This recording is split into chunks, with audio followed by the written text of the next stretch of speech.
आप पूर्व 4 दिनों से श्रवण कर रहे हैं सनातन धर्म को लेकर के। जहां भी आपके मन में सनातन धर्म के प्रति कोई भी शंका हो उस पर समालोचना चल रही है। आज हम लेते हैं पुराणों को। कल्प भेद आपको हम बता चुके हैं कि हमारे पुराणों में जो अंतर पाया जाता है कथाओं में, उसका कारण क्या है। वो कोई कपोल कल्पित बात नहीं होती, उसको कल्प भेद कहते हैं, क्योंकि भगवान का अवतार एक बार नहीं हुआ। ये पौराणिक घटना एक बार नहीं घटी, हर बार प्रकृति में घटना घटती है। अनेक अनेक एक ही घटना एक बार नहीं, अनेकों बार, अनंत बार इस पृथ्वी पर घट चुकी है। जैसे राम अवतार एक बार नहीं अनंत बार इस पृथ्वी पर हो चुका है, इसी प्रकार पौराणिक जितनी घटना है वो अनंत बार इस पृथ्वी पर घट चुकी है। हर कल्प में वही घटना घटती है। पौराणिक कभी कभी किसी कारण विशेष से थोड़ा भेद पाया जाता है घटना में, तो उसको कहते हैं कल्प भेद। इस पर चर्चा चली थी। फिर भगवान निराकार साकार, इस पर चर्चा चली। साकार क्यों, इस पर चर्चा चली। भगवान का अवतार क्यों होता है, इस पर चर्चा चली। आज चर्चा हम चला रहे हैं पुराणों को लेकर के। हमारे यहाँ कई लोग हैं जो पुराणों को नहीं मानते। हमारे सनातन धर्म में कई ऐसे अनभिज्ञ हैं जो केवल वेद को मानते हैं, पुराणों को नहीं मानते। तो कई पुराणों को कपोल कल्पित कहते हैं, कई पुराणों में मिश्रण हुआ है, इस प्रकार कह करके इग्नोर कर देते हैं। आज पुराणों के बारे में अब तक जितनी भी जानकारी मिली उसके अनुसार सम्यक प्रकार से समालोचना करने का प्रयास करेंगे। तो आज हम बात ले रहे हैं, विषय ले रहे हैं पुराणों का। पहले मैं प्रश्न करूंगा अपने बाल संत राधा शरण जी से, हमारे यहाँ पुराण कितने हैं और पुराण कहते किसको है? सर्वप्रथम पूज्य श्री महाराज जी के चरणों में साष्टांग दंडवत प्रणाम, साथ ही सभी वैष्णव वृंदों को भी दंडवत प्रणाम। महापुरुष लोग पुराण का अर्थ करते हुए कहते हैं पुरा अपि नवीना। कहते हैं जो पुराना होकर भी नित्य नई है वही पुराण है। यानी पुराण का अर्थ है यहाँ पुराने का अर्थ क्या है? जी जी जी, पुराना का अर्थ यहाँ ये नहीं है कि ये वस्तु पुराना हो जाता है। यानी ये चाहिए भी अर्थ निकाल सकते हैं। पुराण का मतलब है कि जो अनादिकाल से, शुरू से, जब से सृष्टि है, जब से भगवान है तब से ये पुराना कहने का अर्थ क्या हुआ? जी, पुराण जी, पुराना से पुराण बना, तो ये पुराण का मतलब पुराना, तो फिर अनादि कह देते, इसका नाम अनादि रख देते। ये पुराण नाम क्यों रखा है?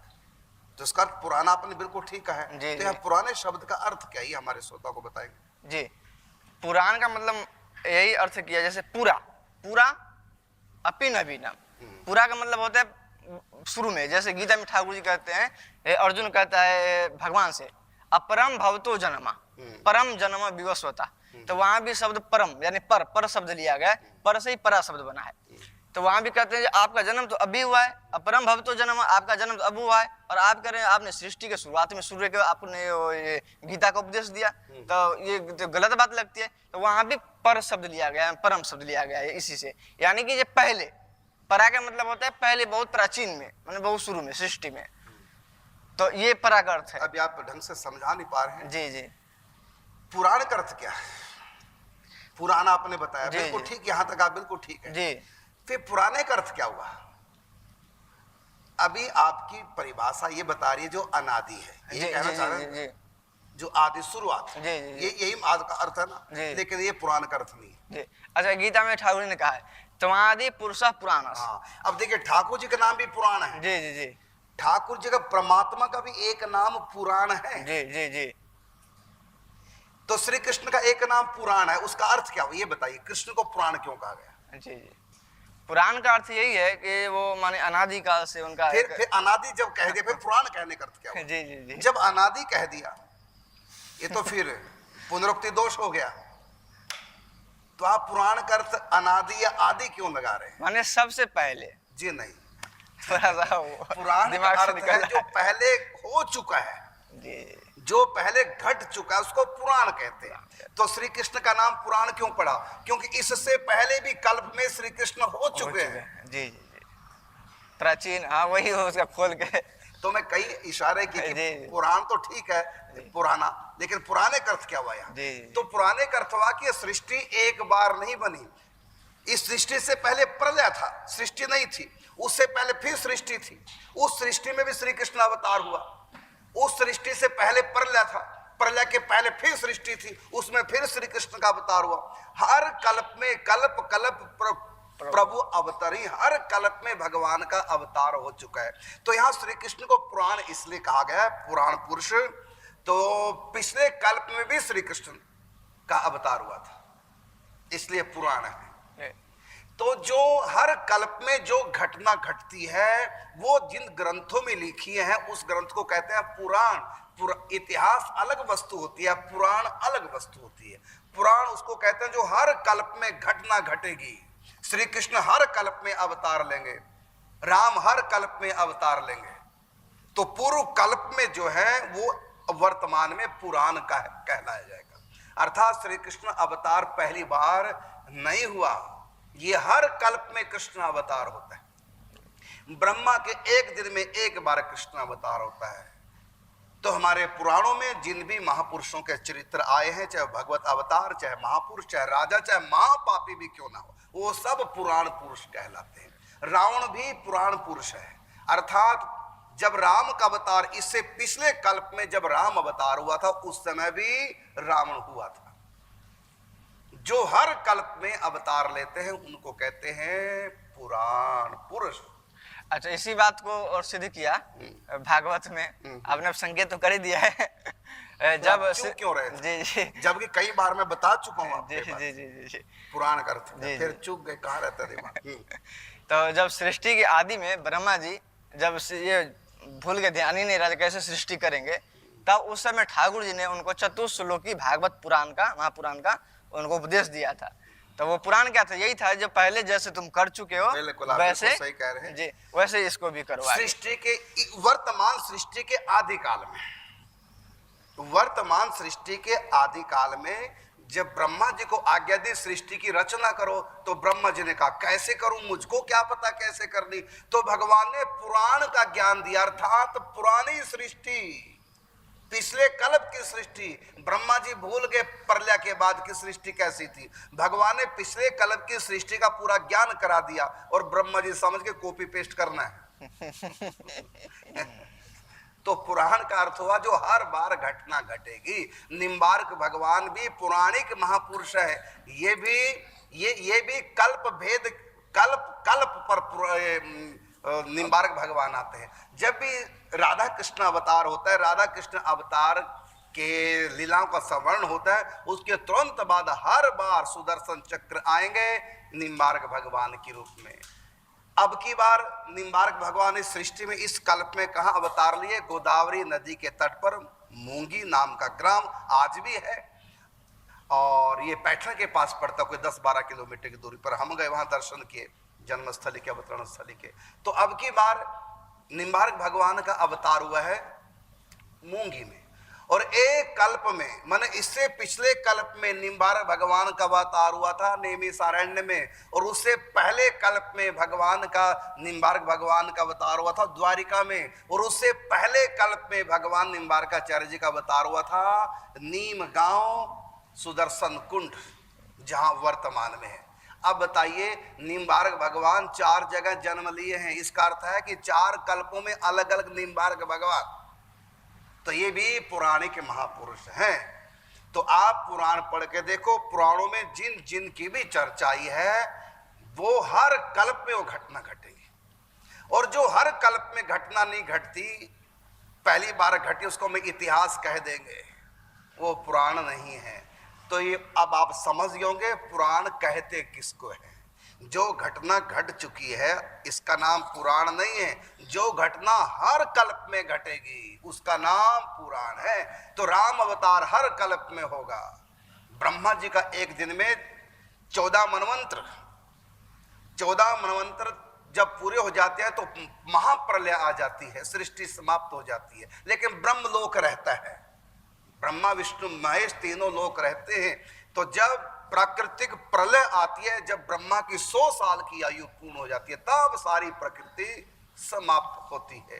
तो ब्रह्मा जी का एक दिन कितना बड़ा, जब चारों युग 71 बार बीतते हैं, उसके बाद एक मनवंतर होता है, और यही जब 14 बार बीतते हैं तब ब्रह्मा का एक दिन, ब्रह्मा के एक दिन को एक कल्प कहते हैं। तो इस समय 7वें मनवंतर का 28वां द्वापर युग चल रहा है, अर्थात 460वां ये इस समय कलयुग, सॉरी द्वापर नहीं, कलयुग चल रहा है 460वां। तो भगवान श्री कृष्ण का अवतार इससे पहले कल्प में भी हुआ था, प्रलय से पहले, उस पहले कल्प में भी, हर कल्प में ब्रह्मा की पूरी आयु में 36,000 कल्प होते हैं। तो ब्रह्मा जी की पूरी आयु में कितने बार राम कृष्ण आदि अवतार होंगे? 36,000 बार। ये तो एक ब्रह्मा की आयु में होंगे। इस प्रकार अनंत अनंत ब्रह्मा मर चुके हैं, अनंत अनंत ब्रह्मा और भी होंगे। कभी ब्रह्मा कोई बनता है, कभी कोई बन जाता है, जब कोई उस योग्य नहीं होता तब स्वयं भगवान ब्रह्मा बनते हैं। वर्तमान में भगवान ब्रह्मा जी नहीं बने हैं, ये कोई जीव है वर्तमान में जो ब्रह्मा की पदी पर है। और जब सृष्टि समाप्त हो जाएगी, ब्रह्मा की आयु जब समाप्त हो जाएगी, जब 14 मनवंतर बीत जाएंगे पूरे, तो ब्रह्मा का अगला दिन शुरू हो जाएगा। इस समय ब्रह्मा की आयु 50 साल की, ब्रह्मा की आधी आयु बीत चुकी है। इस प्रकार माने लगभग 50 साल ब्रह्मा के बीत चुके हैं। जब ब्रह्मा अपनी 100 साल की आयु को पूरा कर लेंगे, फिर प्रकृति की प्रलय होगी दोबारा से, फिर सृष्टि उत्पन्न होगी। वो सृष्टि भले गणेश जी से हो, चाहे दुर्गा से हो, चाहे राम से, चाहे कृष्ण से, चाहे किसी से भी, लेकिन सृष्टि फिर दोबारा से उसी प्रकार प्रकट होगी। वो पंच परमेश्वर से किसी से भी सृष्टि प्रकट हो सकती है, हर बार रूल चेंज हो जाता है। उसके बाद नए जब ब्रह्मा बनेंगे, तो अब की बार, अगली बार जब ब्रह्मा जी बनेंगे, वो हनुमान जी ब्रह्मा जी बनेंगे। ये हमारे शास्त्रों में लिखा हुआ है। तो इस प्रकार से एक कल्प में जो घटना विशेष घटती है, हर बार कल्प में घटेगी, उनको बोलते हैं पौराणिक घटनाएं। और एक बात और आपको बताएं, आने वाले समय में जैसा जैसा समय, वो भी सब पुराणों में लिखा है, लेकिन वो पुराण इस समय सामने नहीं है, केवल संत महापुरुषों के पास है, किसी को भेद लग नहीं सकता। केवल संतों के बीच में चर्चा है, पूरा पुराण हो ही नहीं सकता। भविष्य पुराण एक हमारे यहाँ है। भविष्य पुराण में भविष्य की घटना है, लेकिन उन भविष्य की घटनाएं भी 4,32,000 साल तक की घटना नहीं है। बुद्ध अवतार, भगवान की बुद्ध की घटना है, उसमें लिखी है। बुद्ध अवतार होगा, शंकराचार्य जी का अवतार होगा, और बल्कि मोहम्मद के बारे में लिखा हुआ है, बल्कि बहुत गलत लिखा हुआ है कि ऐसा कलयुग आएगा, कलयुग का माने साथी होगा, ऐसा उसमें लिखा हुआ है। और ईसा मसीह के बारे में लिखा, ऐसा ऐसा होगा, वो सब उसके भविष्य पुराण में लिखा हुआ है। और कुछ आगे ऐसी घटना है जो भविष्य पुराण, वर्तमान में जो भविष्य पुराण, उसमें घटना नहीं है। कारण क्या? क्योंकि भविष्य को लेकर के कभी भी लीक नहीं करते संत। जितना समय चल रहा है उतना ही प्रकाश में आता है, नहीं तो गुप्त संतों के पास पूरा पुराण है, भविष्य पुराण पूरा है। उसमें जो पुरानी घटना घटेगी जिसको कोई रोक नहीं सकता। यही बात भक्ति ने पूछा था कि इस कलयुग में तांडव जो चल रहा है कलयुग का, ये भगवान से देखा कैसे जा रहा है? तो देवऋषि नारद जी को तो पूरा पौराणिक ज्ञान है, उनको तो पुराण पूरा ज्ञान है। इसलिए नारद जी कहते हैं कि ऐसा होना है, इसको कोई टाल नहीं सकता, क्योंकि ये पौराणिक घटना है। हर बार कलयुग में ऐसा ही होता है। तो हर बार कलयुग में जैसा होता है, अब की बार भी वैसा ही होगा। बल्कि भविष्य के बारे में और कई बातें हैं जो लीक हो चुकी है, और गर्ग संहिता में गर्गाचार्य जी ने थोड़ा बता दिया हल्का सा। उसमें बता दिया कि कलयुग के 10,000 साल बीतने के बाद, अभी तो 5,250 के लगभग बीते हैं, कि कलयुग के 10,000 साल जब पूरे हो जाएंगे तो जगन्नाथ जी इस पृथ्वी पर नहीं रहेंगे, सब विग्रह नहीं रहेंगे। यहाँ तक कि गोवर्धन गिरिराज जी धरती पर बिल्कुल प्लेन हो जाएंगे। और 10,000 साल के बाद कथाओं के ऊपर भी बैन लग जाएगा, और जो सज्जन है छुप छुप के भक्ति करेंगे। इतना अत्याचार बढ़ जाएगा, पापी लोग इतने बढ़ जाएंगे। और भी भविष्य पुराण में मैंने पढ़ा, नहीं बता सकते, हम भी नहीं बता सकते आने वाली घटना जो घटेंगी। और उसमें जमुना जी के बारे में लिखा हुआ है कि 5,000 साल तक जमुना जी रहेंगी, उसके बाद जमुना जी धरती छोड़ देंगी, जो हो चुका है 5,000। इसी प्रकार गंगा जी के बारे में लिखा है। गंगा जी के बारे में लिखा है कि गंगा जी भी कलयुग के 5,000 साल तक ही रहेंगी, जो कि 5,000 साल पूरे हो चुके हैं। ये लिखा भविष्य पुराण। तो पुराण का अर्थ मैं समझाना चाहता हूं। बहुत लोग हैं जो पुराण का पूरा मर्म नहीं जानते। पुराण का अर्थ कोई घटना से नहीं है। पुराण एक स्क्रिप्ट लिखी हुई है जो सृष्टि के आदि काल में भगवान नारायण ब्रह्मा जी को देते हैं। पुराणिक ज्ञान अर्थात पिछली सृष्टि कैसी थी वो पूरा ज्ञान करा देते हैं। कितना? तो 14 मनवंतरों का ज्ञान करा देते हैं। तो हर बार सप्तऋषि होंगे। हाँ, वो अलग बात कि सप्तऋषि बदलते रहते हैं, कभी कोई सप्तऋषि बनता है, कभी कोई सप्तऋषि बनता है। सृष्टि के आदि काल में प्रथम बार जो सप्तऋषि बने थे इस मनवंतर के नहीं, इस कल्प के, वो मरीच ऋषि, अत्रि, अंगिरा, पुलह, क्रतु, भृगु, वशिष्ठ, ये सप्तऋषि थे। लेकिन वर्तमान में के मनवंतर में ये सप्तऋषि नहीं है, दूसरे सप्तऋषि। हर मनवंतर के बाद सप्तऋषि दूसरे आ जाते हैं। इसी प्रकार मनु बदल जाते हैं। 14 प्रथम मनवंतर में प्रथम मनु, स्वयंभू मनु, वर्तमान में जो मनु है वो वैश्वत नाम के मनु है। यहां तक कि मनु पुत्र, प्रथम मनवंतर के मनु पुत्र कौन हुए? तो देवहूति, आकुति, प्रसूति 3 पुत्रियां और प्रियव्रत, उत्तानपाद 2 मनु पुत्र। लेकिन वर्तमान में मनु पुत्र ये नहीं है। वर्तमान के मनु पुत्र बदल चुके हैं। तो मनु भी बदल जाते हैं, मनु पुत्र बदल जाते हैं, ये क्या बोलते हैं, सप्तऋषि बदल जाते हैं, लेकिन पात्र वही रहेंगे। सप्तऋषि हर बार होंगे, बने भले कोई। तो फिर पुराण में जो घटना है ये क्या है? दरअसल एक स्क्रिप्ट तैयार की हुई है अनादिकाल से। तो रावण क्या? रावण किसी व्यक्ति का नाम नहीं है, रावण एक गद्दी का नाम है।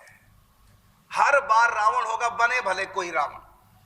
कभी जय विजय रावण कुंभकर्ण बनते हैं, किसी कल्प में वृंदा का पति जलंधर रावण बनता है, तो किसी कल्प में शंकर जी के 2 गण नारद जी के श्राप से रावण कुंभकर्ण बनते हैं, किसी कल्प में धर्म रुचि और क्या बोलते हैं प्रतापन नाम का राजा और रावण बनता है। ऐसी कौशल्या भी हर जन्म में होगी, हर अवतार में।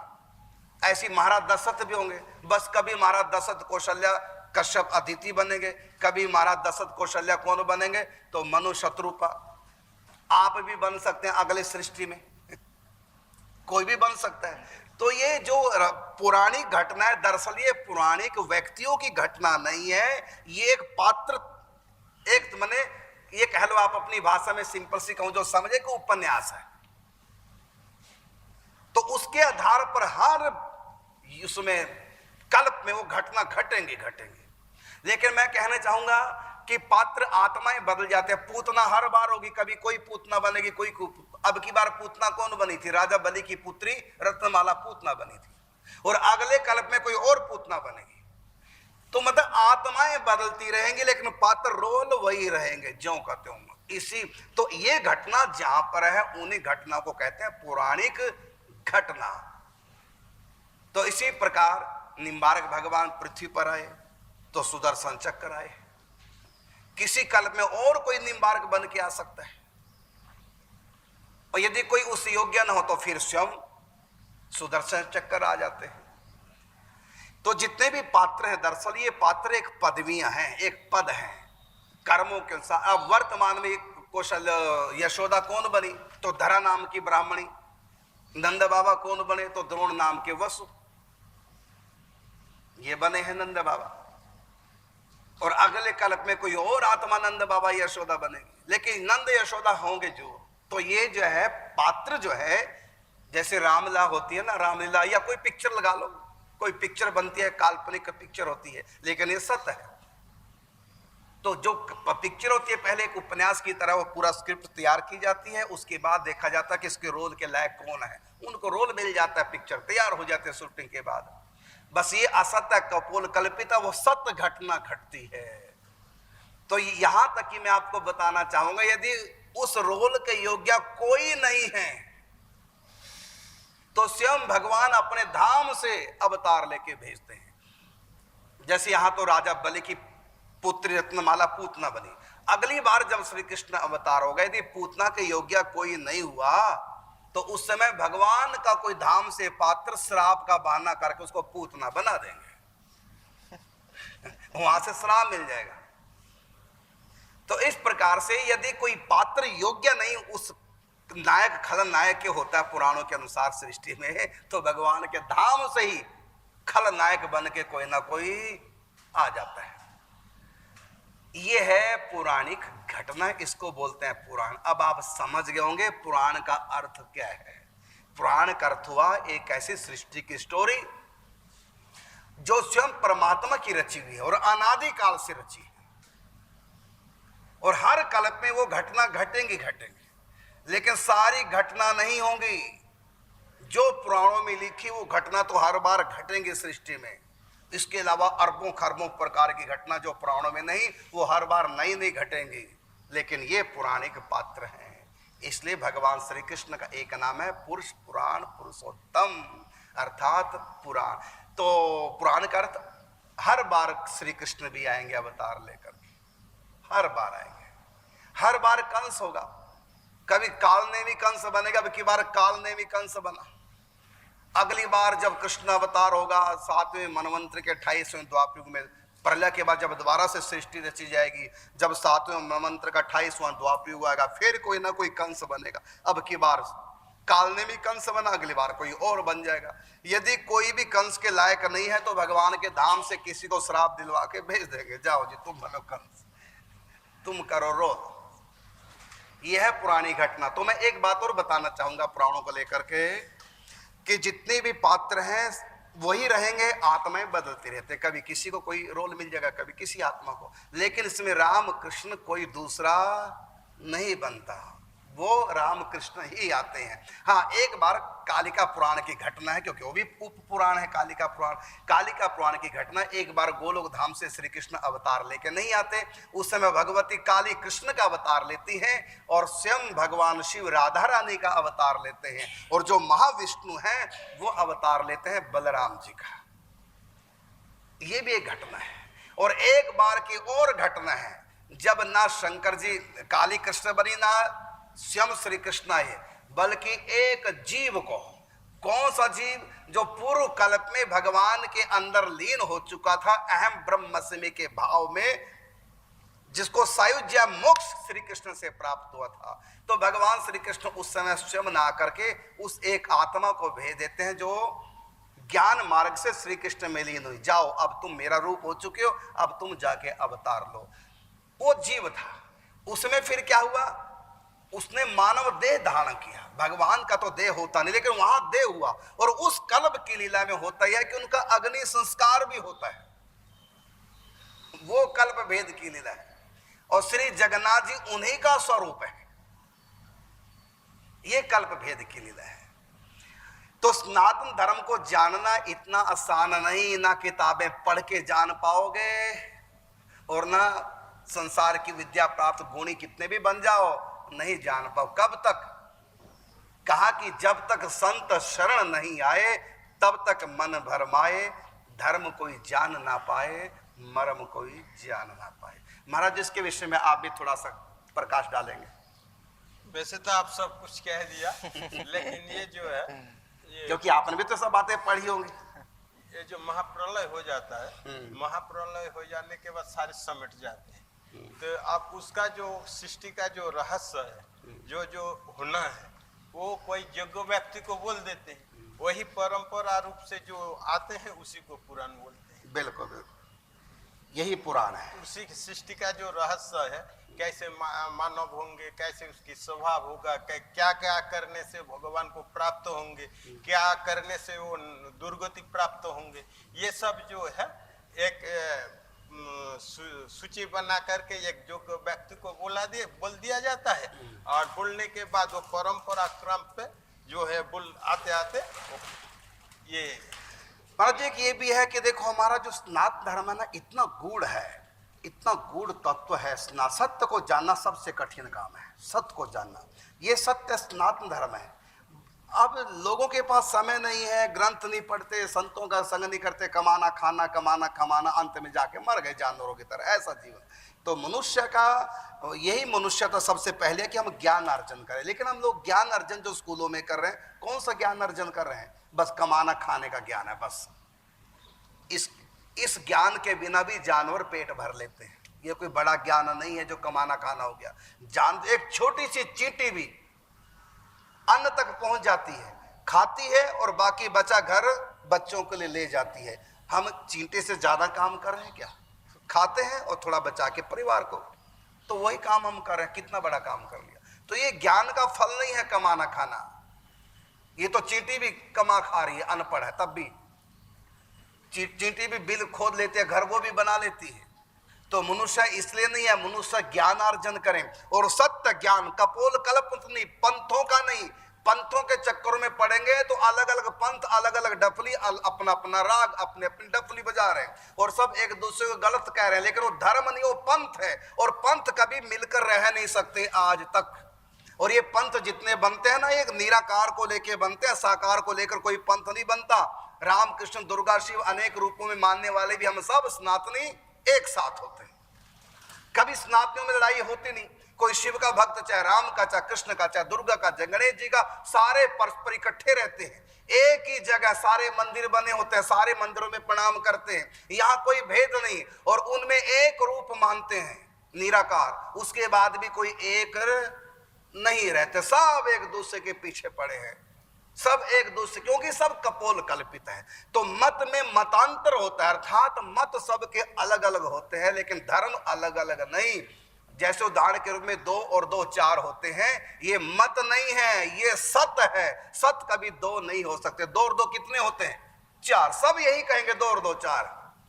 यदि कोई 2 और 2 5 कहे तो क्या कहेंगे उसको? ये सत नहीं, ये मत है। तो मत तो सबके अलग अलग हो सकता है, लेकिन जब सत्य बात आएगी सब यही कहेंगे 2 और 2 4। तो मत सबके अलग अलग है, इसलिए मतों में लड़ाई होती है, धर्म में कभी लड़ाई नहीं। ये सनातन धर्म है। सनातन धर्म को जानो, सनातन धर्म को पढ़ो और संतों के पास आओ। कहा कि जब तक संत शरण नहीं आए तब तक मन भरमाए, धर्म कोई जान ना पाए, मर्म कोई जान ना पाए। तो आज एक और रहस्य बताया सनातन धर्म का, जिसको कहते हैं पुराण। ये पुराण क्या है? सनातन धर्मावलंबी तक नहीं जानते पुराणों के बारे में। अब देखिए, मैंने इतना पढ़ाया, तब भी मैंने पूछा पुराण का अर्थ क्या, तो क्या बता रहे हैं? अनादि, आदि, कहां कहां भटक रहे हैं, बताने के बाद भी भूल जाते हैं। तो जबकि मैं कई बार बता चुका हूं। तो पुराण का अर्थ हो गया एक ऐसी स्क्रिप्ट परमात्मा ने अनादि काल से तैयार कर रखी, जो घटना हर बार घटेगी, कैसे जीना है, सब अनेक प्रकार की शिक्षाएं कहानियों के द्वारा जो बताई जाती हैं। तो ये पुरानी घटना जो हर कल्प में